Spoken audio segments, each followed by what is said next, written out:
Hello, this is Tanya and Amelia from Coffee Catch-ups podcast, and you're listening to Coffee Catch-ups Espresso on Cross Rhythms Plymouth. And hello, wherever you are, wherever you're listening into from. We hope that you're having a wonderful day, and we hope that the sun is shining. Although we know this is Devon, it doesn't always do that.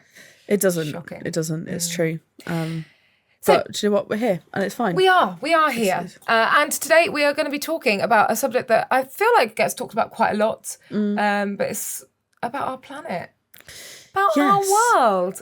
Huge. Don't worry, we're not going to lecture at you. No, we're not. But we just want to have a little chat about looking after our planet, and is it a totally hopeless case, and things that we can do. But first of all, I want to say I love nature and things like that, and I know you do too. Yeah, absolutely. I'm not great at getting out in nature. I think I've said this on the show before, but I love a really good sort of like woodland walk or going down to the sea, and I'm really terrible at getting out in nature. You're not that bad. You're not that bad. Well, I could make a bit more of an effort, really. I love going for a hike. It's like my happy place. It's like the thing I love doing the most. And when it's like I live on the edge of Dartmoor, and so it's really just fantastic to go for a walk. Yeah, so good. Stand on the tors and I just go, wow, isn't this incredible? Even in the rain, I love it when it's like half misty and half not, and like the mist descends around the tors, and it looks all very kind of like kind of mysterious. So cool and really cool. And I look at it and I go, wow, like look what God has made. I'm just like, this earth is amazing. And then you can take that thought further, and you can say, wow, I want to protect this. Yes. And I'm actually about to just go and do a show which is all about the environment, and all about looking after animals and looking after ecosystems, and how important that is. And how so much of the time I forget, because it's easier to forget, isn't it? Yes, absolutely. Absolutely. And I feel like sometimes we shy away from talking about the environment because it seems like too big of a problem. What do you think? Why do you think we don't want to talk about it as much?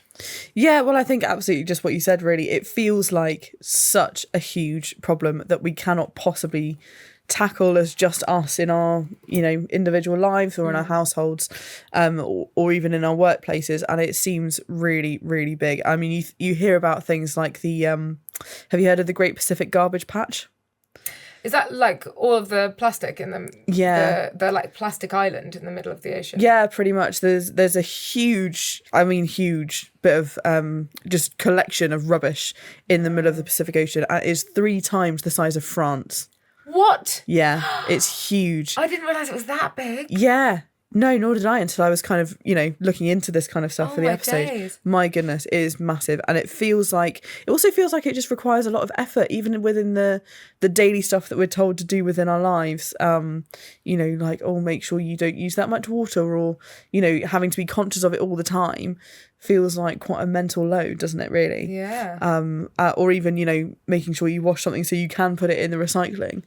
And all of that stuff, you're like, this is just a lot of extra effort. Yeah, it does feel like that. Yeah. And also the news makes it feel like it's just getting worse. Yeah, I think particularly at the moment, things seem to be going kind of backwards. Yeah. And like, we're forgetting the planet that we live on, and the fact that actually science is saying, hey, global warming is a thing. Yeah. We do need to look after it, look after our planet. And I think one of the best things we can do to try and remember that is to go out in nature and put 2 and 2 together. Yeah, I mean, for sure. amount we consume as a human race is ridiculous. Yeah, it's staggering. Absolutely ridiculous. It's staggering. But and I also think, because we live in a developed country, we don't often see the really serious effects of this either. And I think if you look at the developing world, places in Central America, or Africa, or wherever you want to look, really, quite often you will see a lot more of the effects of climate change than you would kind of in your face here in the UK. Yeah, because when you look at global warming, we go, oh, well, great, we'll have a little bit less rain and we'll have a bit more sunshine. But if you're in a country that's closer to the equator, where global warming is going to suddenly mean that you cannot grow the things that you grow to live, it's a huge problem when we forget about it, because it's easy and it's convenient and it doesn't affect me right now, but actually it does affect you, and we just forget. So yes, anyway, we're going to come and talk more about how to actually do something about it and whether we should even be doing something about it. Is there anything we can do? Right after this music. Hello and welcome back to Coffee Catch-ups Espresso with Tanya and Amelia. And today we're talking about the planet, looking after our planet, things we can do, things maybe that will help our world. But, you know, I do a bit of recycling. I don't know about you. Lovely. But sometimes I have this thought, is it worth it? Like I do all this effort, I wash everything out. And then sometimes I go, but there's these massive corporations that still do, you know, emit all these emissions and they throw away so much plastic. Is me like actually recycling gonna help? Are there things that I can actually do? Is it worth any of that? What do you think? Yeah, I think it's one of these things, as we've said already, this feels like a huge issue that we ourselves as singular people or, you know, singular households, we can't solve it by ourselves.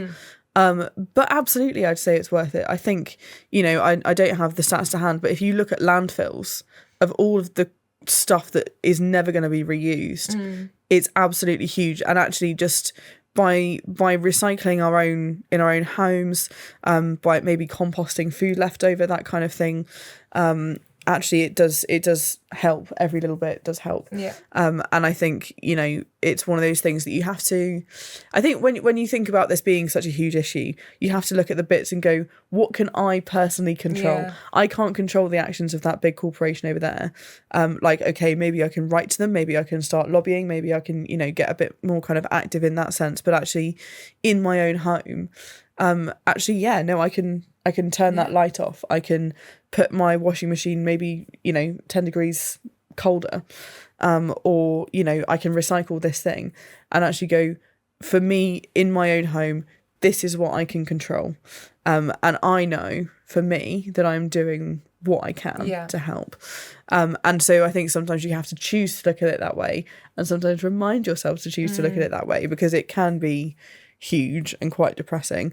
But also, like, you know, things like buying a reusable coffee cup and taking it with you can be so helpful. I'm so bad at remembering to bring my reusable coffee cup with me. Which is really shocking. So note to self, try and bring that one. And water bottles and things like that. Little things like that. But also protecting like animals' environments is really important. And ecology, super important. So things like really simple, but like not mowing your lawn, letting your grass grow long, having a section of rewilding in your garden if you're lucky enough to have a garden. Absolutely. No mow May. Yeah. It's coming up. No mow May. Where's that come from? It's a thing. Is it? Yeah. Well, you don't mow your lawn during the month of May, and it lets it go a little bit wild. Oh, so just for May? It's just I don't know whether it was like a campaign thing that was started. No mow May. Okay. But yeah. Well, I think we should extend that past May. Yeah, great. Yeah, because like all the little animals that live in that environment, really cool.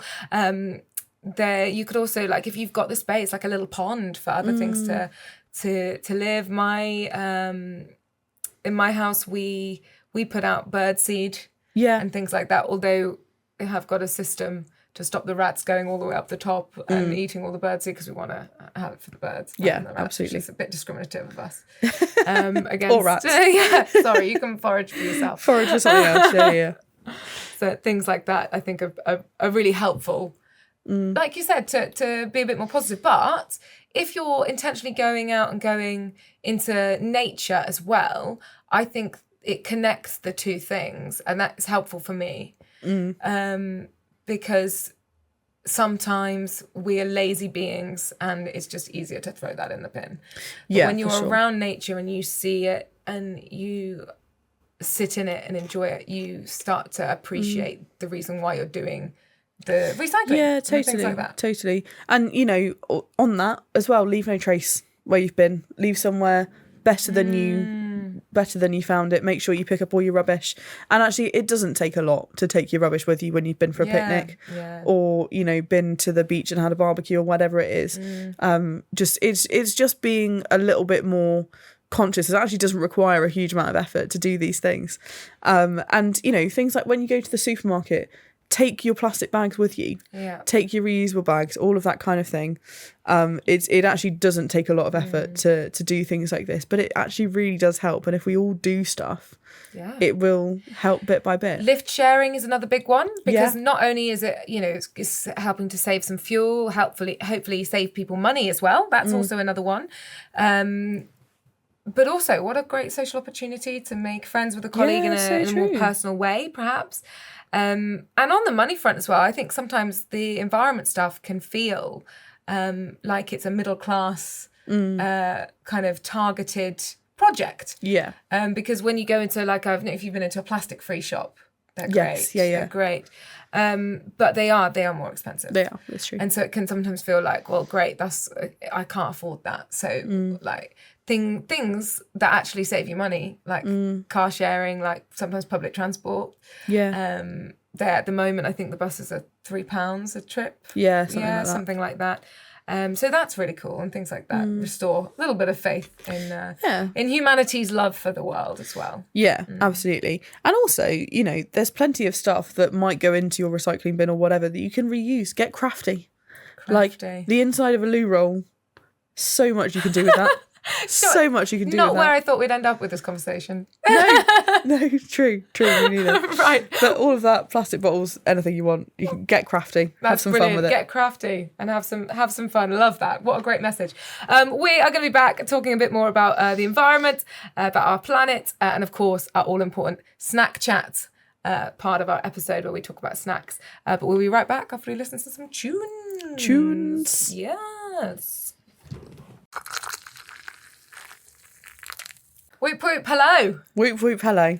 Whoop whoop hello. So the whoop whoop hello thing has come about because I improvised it in one of our episodes, and our station manager thought it was hilarious. So now it's a thing. It is a thing. So whoop whoop hello. That's the new greeting. Yes. Make it a thing. Absolutely.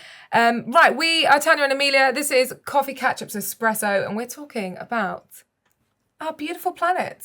Our beautiful planet. Ain't it beautiful? What's one of the most beautiful places you've ever been? Ooh. As regards nature. Not just a man-made city. Lake Titicaca in South America. She's so well travelled.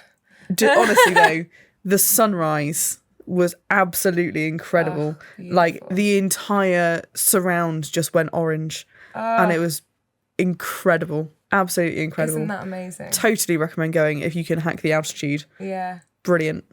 That's absolutely so brilliant. Beautiful. Well, I've not done that myself, so maybe I'll take you up on that one. But it definitely reminds me of how amazing our world is when I go to beautiful places. One of the most beautiful places, less exotic. And I'm not going to say Dartmoor this time, even though I do think Dartmoor is the most beautiful. But the west coast of Scotland, beautiful. Gorgeous. The sort of the wildness of the mountains there is just really like vast, and you just think, wow. And sometimes I do get like it's a little bit sad sometimes when we start to lose some of these beautiful places. So really important to protect them and things like that. But we've already been talking about some of the little ways that we as individuals can help to look after our beautiful planet and our environment. But you also came up with a really cool idea we were talking about before we were recording. Would you like to share that with everyone? It's really cool. I would, yeah. So we are going to talk a little bit now about some positive environmental news. Yeah. And actually, we were thinking that this is actually a really good way of helping, because we don't hear a lot of positive news about the environment, but it is there. And actually, it's not only, good news, but actually sharing that news can really help us to, number one, be inspired, maybe, to do a bit more. But also, number two, to just kind of, it maybe just relieves a little bit of that climate anxiety that particularly our generation struggle with a huge amount at the moment. And the idea that you're fighting a losing battle. Yeah, absolutely. Absolutely. With all that negativity. So yeah. And we're really not. Great. So have you got a positive news story for us? I've got several. You've got several. Oh, okay. But okay, I'm going to pick a couple. So scientists in Hawaii are training marine fungi to eat ocean plastics. How cool is that? Yeah. They're literally training. I don't know how, but they've got like some kind of marine fungi, and it eats ocean plastics. And they are looking, it's in quite early stages, but they are looking at how to develop this. and, you know, obviously can put it in quite strategic places. But yeah, how incredible would that be if they could just break that down and using such a natural method as well? Wow. Incredible. That is really encouraging. And I'd not heard anything about that. So that shows that the news is really not picking up on exactly. these cool things. I had to scour the internet for quite a lot of these things. Wow. Do you want to hear some more? Yeah, I'd love to. So Italy, Albania and the United Arab Emirates have agreed to share renewable energy. So they're going to be using undersea cables and stuff to share some renewable energy, which is really awesome. Cool. Tile whipping. Have you heard of tile whipping? Nope. Nor had I. But it's become a thing in the Netherlands. So people with gardens are taking out as much paving as they possibly can. Oh, nice. In order to be able to kind of rewild some of those areas, make it a bit greener. And then my final one, I've got a bit of local news for you now. So before the end of March, one of our local National Trust properties, I do work for the National Trust, so I'm a bit biased on this one, but we love it. So Buckland Abbey, which is just on the edge of Dartmoor, planted over 30,000 trees on their estate, which is absolutely incredible. In March? Before the end of March, so it was like over the winter, so from about December onwards. Oh, well done them. Absolutely amazing. Amazing job to that team. 30,000 trees is absolutely crazy number. And this is actually one of 20 projects across the entire National Trust. And the National Trust have pledged to plant 20 million trees by the end of 2030. This is so good. I'm feeling so wholesome. Feeling so wholesome. Great. I don't have any like cool stats, but I basically in every single county, otters have been like, they've seen way more otters, including in Canary Wharf last week. Really? There were otters in the middle of London. Oh my goodness. East London. And so over the last few years, because otters were becoming like, they were sort of disappearing, there was less and less of them. And then over the last like 5 or so years, we've seen a lot more reintroduction of otters. And because they're like top of the food chain, well, like quite high up, that means that if otters are doing well, then so are all of the animals that they eat and things like that. So that is really encouraging. And to be honest, I've got a bit of a soft spot for otters. Me too. They're so cute. I love the fact that isn't it otters that they like hold hands when they fall asleep so they don't drift apart? It's so cute. That's super adorable. Super adorable. Wholesome. Yes. I absolutely love it. And a little shout out as well to the Otter Sanctuary in Buckfastleigh as well, because they do some really cool work. Absolutely. So great. I remember because I did Polar Express for several years at Buckfastleigh, and we would go past on the train in the mornings, ready to do, Christmas exciting things. Yeah. And the train line literally goes past the Otter Sanctuary, and you could see all the otters being fed and stuff, and it was like, cute. This is so wholesome. Now I'm going to talk about Christmas. Yeah, that's so adorable. But yeah, so that's really exciting. Some positive news about the environment. I'm feeling great. I hope you're feeling great, and hopefully that can spur us on to remain positive and keep doing little bits to make the world a better place. Absolutely. We're not fighting a losing battle, guys. There's still stuff that we can do, and it is going to be okay. Amazing. Right, we'll be back in a little bit. We're going to talk about the slightly less important subject of snacks, although... Less important? I wouldn't have said so. And on that note, we'll see you in a bit. Bye.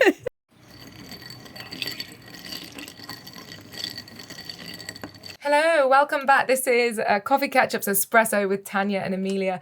And this is the part of our radio show now where we talk about snacks. And we have named it Snack Chat. We have indeed. Yeah, we haven't at all in any way ripped off another company's name in any way. No, not at all. So this is our own thing. It's all us. Yeah.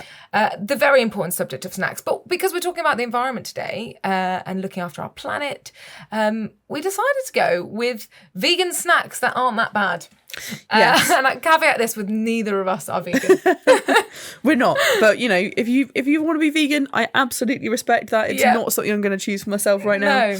No. But do you know what? Not all vegan snacks are that bad. I quite enjoy a vegan snack. Yeah, I tried. It was a big thing. The Greggs sausage roll when they came out with a vegan sausage roll, and I have to say, it was good. It was very good. So every now and then, if they haven't got a meat one, I'll get a vegan one. Yeah, great. Yeah. So good. It's great. Great. I quite enjoyed it. I thought it was really good. Yeah, loads of stuff like that I think are great. I tried a curried cauliflower pasty that was completely vegan the other day. Really nice. Very, very tasty. But also a coronation chickpea sandwich. So instead of coronation chicken, make it with chickpeas instead. I was not quite sure what to think before I had this, but it was one of the things that's like, you know, when you kind of go and grab a sandwich sort of towards the end of lunchtime and you've got quite a limited selection left. This was the only one that I was like, okay, like, you know, I could go for that one. Really nice. Was it? Really, really nice. They'd put they were quite generous on the sauce or whatever it was for it. But they'd also put in mango chutney. Oh my goodness. Beautiful. Sounds great. Absolutely beautiful. And that was a very, very tasty vegan sandwich. Lovely. I mean, I have tried the no duck hosen sandwich. Oh, have you? How was that? That was good. It was good. Although I don't know how I feel about meat that isn't meat.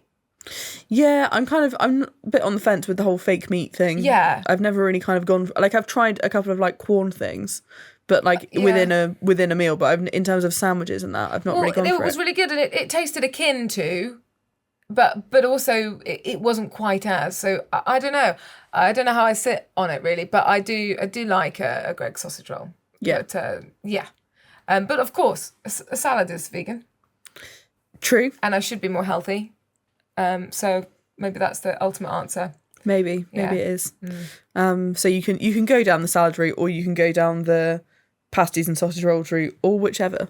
Also, do you know what is actually really good? And I always will stand by this, is falafels. Falafels. Beautiful. See, I'm not sold on falafels. Are you not? No. Oh, I have love not a falafel. had a decent enough falafel to be convinced that falafels are good.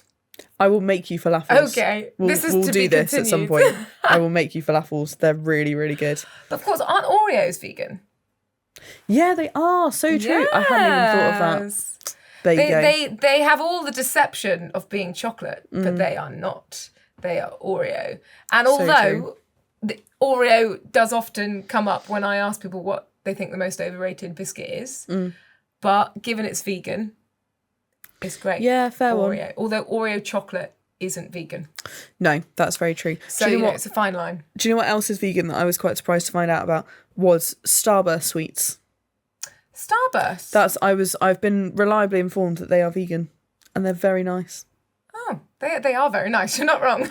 I just thought I'd put that in there just to make sure. No, yes, I like that. Yeah. And I think the candy kittens that the